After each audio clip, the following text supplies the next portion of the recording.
Unveiling HIV, AIDS, non-prevent, and power.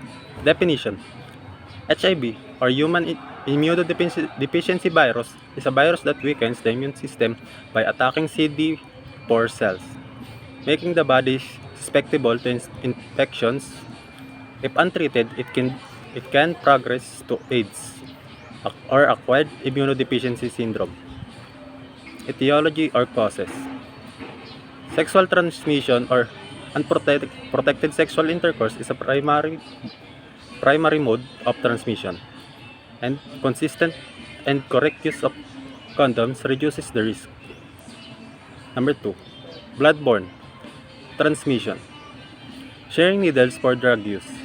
Contaminated blood for blood products. Number 3, mother to child transmission. During birth or breastfeeding,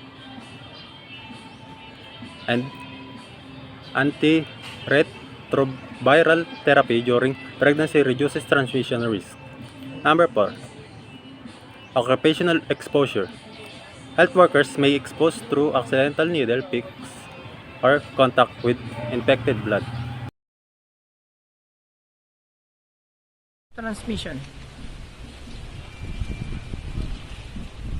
Sexual contact, unprotected vaginal, anal, or oral sex with an infected person. Blood transmission, sharing needles for drug use, receiving contaminated blood or blood products.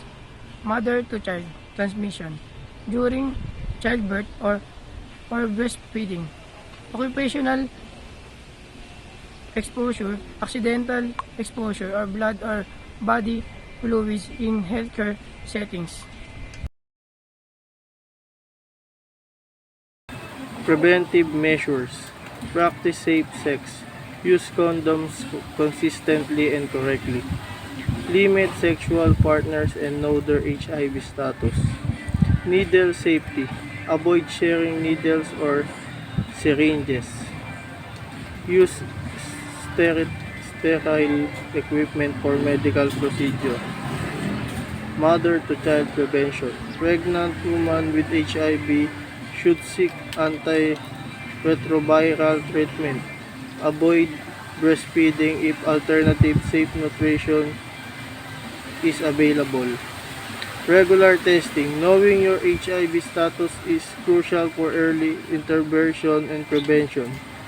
Empowerment through knowledge. Understanding HIV/AIDS is a powerful tool for prevention. Spread awareness, support testing initiatives, and promote safe practices to empower individuals and communities against the spread of HIV. Feel free to adapt and share this information drive according to your target audience and communication channel.